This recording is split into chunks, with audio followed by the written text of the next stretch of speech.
Pokémon Sword and Shield's first expansion, the Isle of Armor, is coming out very soon. In fact, it might have already been released by the time you're watching this video.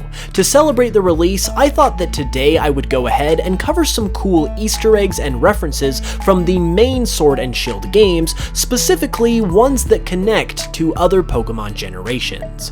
It's always really cool when Pokémon games connect to each other with various references, but it's even cooler when it's in the form of hidden details that the developers snuck into the games that can very easily go unnoticed. So without any further ado, let's go ahead and check them out.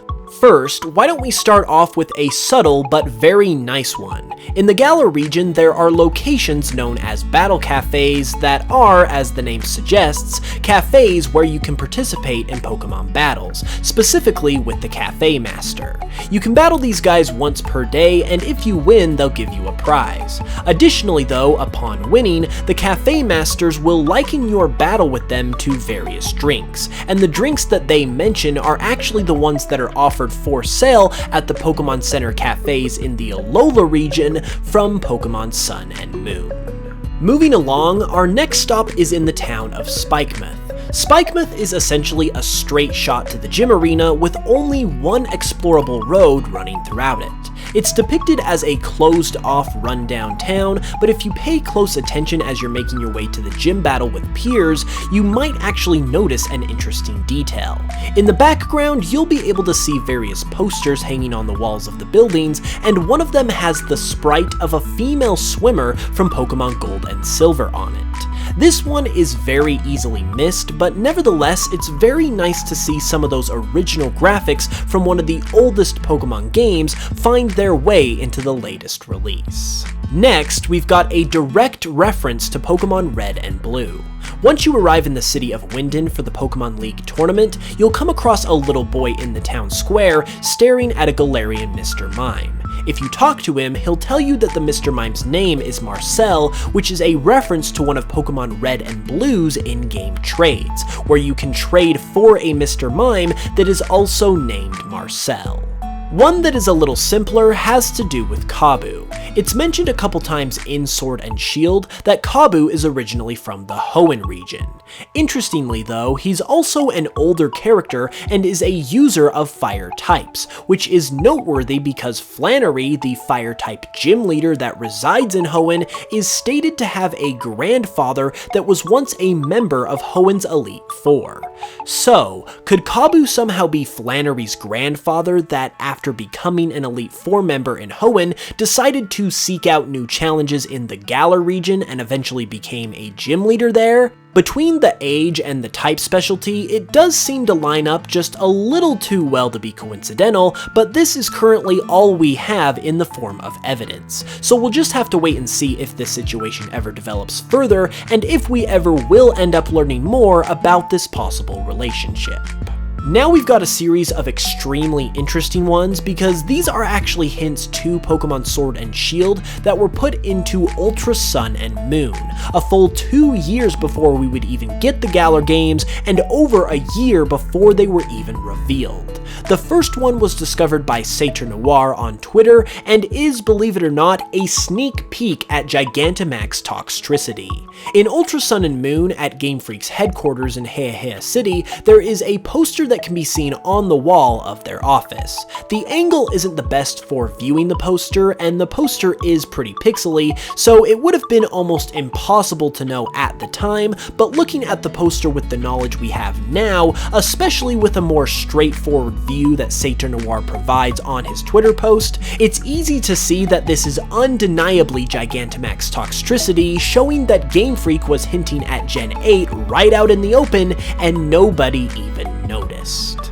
Yet another hint towards Pokemon Sword and Shield that was made in Ultra Sun and Moon refers once again to the Dynamax phenomenon. Discovered by Skinny Snubble on Twitter, when encountering Sightseer Jamie on the Pony Breaker Coast in Ultra Sun and Moon, she will ask if the area seems like a power spot to you before challenging you to a battle, which is exactly what the areas are called in Galar where Dynamaxing is able to occur.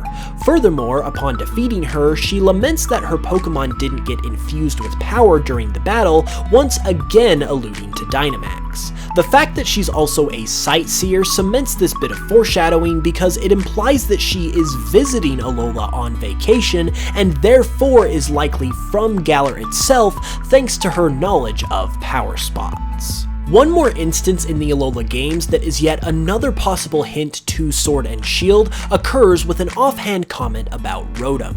This discovery is courtesy of GlitchWiz on Twitter, and it highlights a conversation with an NPC where they talk about Rotom and its amazing potential. Speculating what Rotom could be infused with next after the success of the Rotom Dex, the NPC suggests that maybe it could be used in PC boxes as well, which is exactly what happens in Sword and Shield with the Rotomi PC, meaning that in tandem with these other hints, that this is likely a subtle nod at what's to come as well.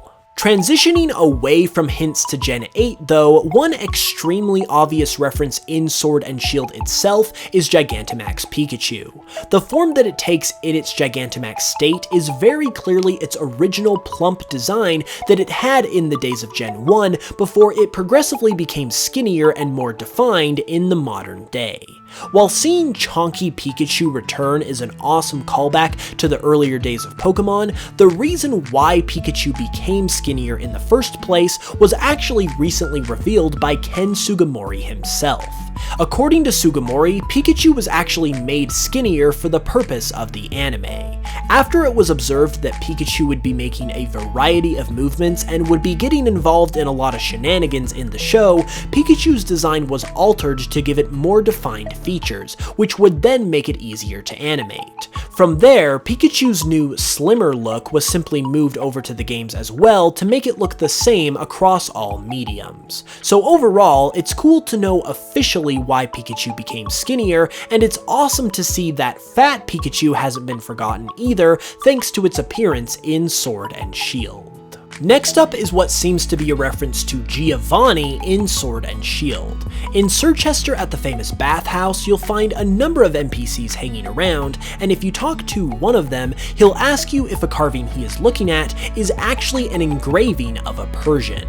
This utterance combined with his appearance seems to highly suggest that this is a reference to Giovanni, especially considering that Meowth doesn't even evolve into Persian in Galar, and as such, Persian is not a Pokemon you can just find in the wild. This seems like kind of a random way to reference someone as important as Giovanni if I'm being completely honest, but it's a reference that I can certainly appreciate either way. And finally, our last Easter egg / reference of the video actually comes from the expansions themselves. In the latest trailer for the Isle of Armor and Crown Tundra expansions, we were shown a glimpse of the player encountering Regirock, Regice, and Registeel, and during this encounter the player sent out a Relicanth into battle.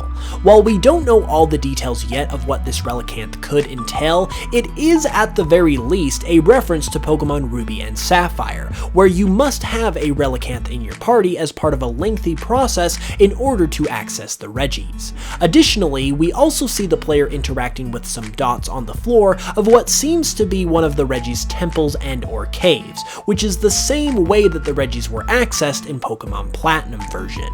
Whether or not this will be the actual method of obtaining the Regis in Sword and Shield, or if it's once again just a reference to Pokemon Platinum, is yet to be seen. But for now, it's cool to see some of the Regis puzzles be referenced in the latest trailer for the expansions. And there we have it, everyone. Hopefully you enjoyed all these Easter eggs and references, and if you did, be sure to leave a like and a comment, and subscribe if you haven't already for more Pokemon content. If you're watching this the day it comes out, I will be covering the Isle of Armor expansion with all kinds of videos as soon as it launches, starting with our next upload on Thursday, so make sure you've hit the notification bell as well so you don't miss any of those videos. Finally, if you want to support and help out the channel further, you can check out my Pokemon remixes on Spotify, and also check out my Pokemon Cardinal project if you haven't yet either. With that said though, I will see you guys back here on Thursday, and until then, as always, I love you guys, and I will smell you guys later.